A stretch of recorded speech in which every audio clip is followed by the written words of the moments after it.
বিসমিল্লাহির রহমানির রহিম। আসসালামু আলাইকুম ওয়া রাহমাতুল্লাহি ওয়া বারাকাতুহু। আজকে আমি আপনাদের মাঝে হাজির হয়েছি সূরাতুল ফাতিহা এবং সূরাতুল আলাম নাশরায়ের আমল দ্বারা কাউকে বিয়েতে রাজি করার 100% পরীক্ষিত সেরা শক্তিশালী বিশেষ একটি আমল নিয়ে। এটি এমন একটি আমল, এই আমলটিকে যদি আপনি সঠিকভাবে করতে পারেন, আপনার পছন্দের যে কোনো ছেলেকে অথবা আপনার পছন্দের যে কোনো মেয়েকে এই আমলের দ্বারা তার পরিবার সহ বিয়েতে রাজি করতে পারবেন ইনশাআল্লাহ। আপনি শুধু আমলটি সঠিকভাবে করবেন, আর এই আমলকে কার্যকর করার দায়িত্ব হয়ে যাবে মমের খাদেম ইফরিতুল শামা। আপনারা হয়তোবা অনেকেই জানেন না, বিশেষ প্রয়োজনে মম ব্যবহার করেন। এই মমের সাথেও একজন বিশেষ জিনের সম্পর্ক রয়েছে। সেই জিনের নামও অনেক শায়েক রয়েছেন, অনেক বড় বড় শায়েক যারা নিজেদেরকে দাবি করেন, তারাও জানে না এই মমের খাদেমের নাম কি, ইফরিতুল শামা। শুধু তাই না, এই মমের খাদেমের সাথে কিভাবে কথা বলবেন, তাকে দিয়ে কিভাবে কাজ করাবেন, সেই আমল আমি আমার চ্যানেলে দিয়েছি। এবং ভবিষ্যতে আরও একটি আমলও এই মমের খাদেমকে হাজির করে তাকে দিয়ে কাজ করানো বিশেষ একটি আমল আপনাদের মাঝে অবশ্যই নিয়ে এসে হাজির হব। তবে কিভাবে আপনারা এই আমল দ্বারা পছন্দের মানুষকে বিয়েতে রাজি করতে পারবেন, সেই বিষয়টি আমি আপনাদের মাঝে পরিপূর্ণভাবে তুলে ধরবো ইনশাআল্লাহ। শুধুমাত্র এই আমলটি আমি যেভাবে বলবো সেইভাবে যদি করতে পারেন, আপনার পছন্দের মানুষ পৃথিবীর যেখানেই থাকুক, ওই ব্যক্তি আপনাকে বিয়ে করতে ইনশাআল্লাহ বাধ্য হবে। এমনকি তার পরিবার সহ আপনার কাছে এসে বিয়ের জন্য অনুরোধ করতে বাধ্য হবে। শুধু এই আমলটি আমি যেভাবে বলবো আপনাদেরকে সেইভাবে করতে হবে। এই আমলটি করার জন্য আপনাদের জানা থাকতে হবে সূরাতুল ফাতিহা এবং সূরাতুল আলাম নাশরা। এখন আপনাদের মধ্যে অনেকেই রয়েছেন যারা সূরাতুল ফাতিহা আরবিতে পাঠ করতে পারেন না, সূরাতুল আলাম নাশরা আরবিতে পাঠ করতে পারেন না। তারা যেটি করবেন, গুগলে সার্চ করবেন সূরাতুল ফাতিহা এবং সূরাতুল আলাম নাশরা বাংলা লিখে সার্চ করলেই দুইটি সূরাকে বাংলাতেই আপনারা পেয়ে যাবেন। যারা আরবি পাঠ করতে পারেন না, তারা বাংলা উচ্চারণ দেখে দেখেই পাঠ করবেন। এবং যে নিয়মে বলবো সেই নিয়মে যদি করতে পারেন, আল্লাহ তাআলার অশেষ রহমতে 100% কামিয়াবি লাভ করবেন ইনশাআল্লাহ।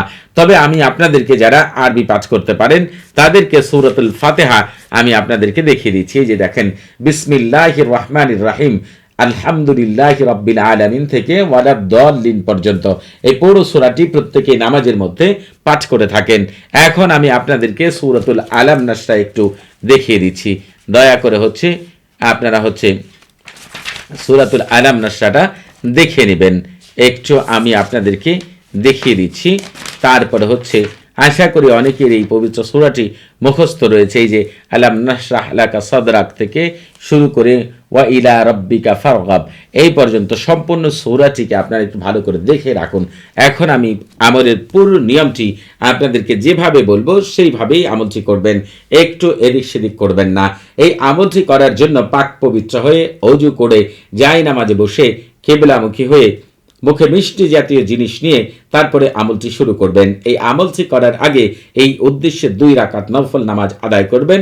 আপনি এই সূরাতুল ফাতিহার পরে প্রথম রাকাতেও সূরাতুল আলাম নাশরা পাঠ করবেন, দ্বিতীয় রাকাতেও সূরা ফাতিহার পরে সূরাতুল আলাম নাশরা পাঠ করবেন। নিয়ত করবেন, হে আল্লাহ, তোমার এই পবিত্র সূরার গুণে অমুকের মেয়ে অমুক অথবা অমুকের ছেলে অমুক যেন আমাকে বিয়ে করতে দ্রুত রাজি হয়। এইটা আপনি করে নেবেন। এরপর আপনি যেটি করবেন, এই আমলটিকে আপনি চাইলে শুক্রবার, বৃহস্পতিবার, সোমবার, বুধবার, এই রবিবার, এই 5 দিনও আমলটি করতে পারবেন। যে কোনো দিন, 5 দিনের মধ্যে যে কোনো দিন। তবে যারা অন্যান্য দিন আমল করতে চান, বাকি 2 দিন কখন আমল শুরু করতে পারবেন সেই বিষয়টি যদি পরিপূর্ণভাবে জানতে চান, তাহলে আপনারা এই ভিডিও ডিসক্রিপশন বক্সে একটি ভিডিও লিঙ্ক দেওয়া থাকবে। সেই ভিডিওটি শুরু থেকে শেষ পর্যন্ত দেখলে কোন দিন কোন সময়গুলো কোন আমল করা উত্তম সেই সম্পর্কে আপনারা পরিপূর্ণ ধারণা পাবেন ইনশাআল্লাহ। তবে আপনারা অনেকেই রয়েছেন, আমল করেন, তদবির করেন, আমল করার পরে কোনো কামিয়াবি লাভ করতে পারেন না। তার কারণ আমল করার আগে অবশ্যই আপনারা সরফুল উম্মার এবং তাহসিন করে নেবেন। তাহলে এই আমলকে কোনো শয়তান, কোনো জিন, কোনো মানুষ এই আমলকে নষ্ট করতে পারবে না। সরফুল উম্মার এবং তাহসিনের লিঙ্ক এই ভিডিও ডেসক্রিপশন বক্সে দেওয়া আছে। যখনই আপনি সরফুল উম্মার এবং তাহসিন করে কোনো আমল করবেন, আপনার ঘরে বসবাসকারী জিনদের রাজা মালিকুল উম্মার তারেশ এবং তার খাদেম আম্মারগণ আপনাকে ওই আমল থেকে শতভাগ কামিয়াবি লাভ করার জন্য বিশেষ সাহায্য সহযোগিতা করবে আল্লাহ তাআলার হুকুমে। যাই হোক, আপনারা সরফুল উম্মাহ তাহসিন করার পরে আমলটি করবেন।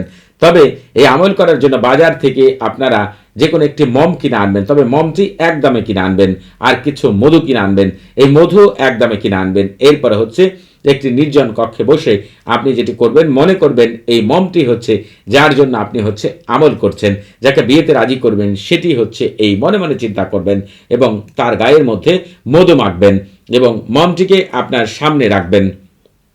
সামনে রাখার পরে মমের গায়ে আপনি আগুন ধরিয়ে দিবেন।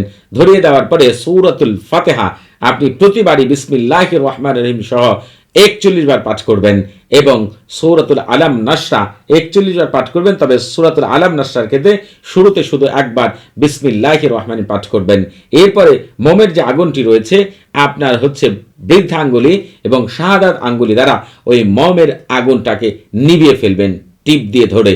এরপর আপনি দ্বিতীয় দিনও হচ্ছে একই স্থানে একই সময়ে আবার আপনি হচ্ছে মমের গায়ে আগুন ধরিয়ে দিয়ে এইভাবে সূরাতুল ফাতিহা এবং সূরাতুল আলাম নাসরা পাঠ করবেন। দ্বিতীয় দিন আপনি হচ্ছে সেটিকে ওইভাবে টিপ দিয়ে বন্ধ করে দিবেন। তৃতীয় দিন আপনি একইভাবে সূরাতুল ফাতিহা এবং সূরাতুল আলাম নাসরা পাঠ করবেন। তবে তৃতীয় দিন আর মমটিকে নেভাবেন না, মমটিকে পুরোপুরি জ্বলে যেন শেষ হয়ে যায় সেদিকে লক্ষ্য রাখবেন।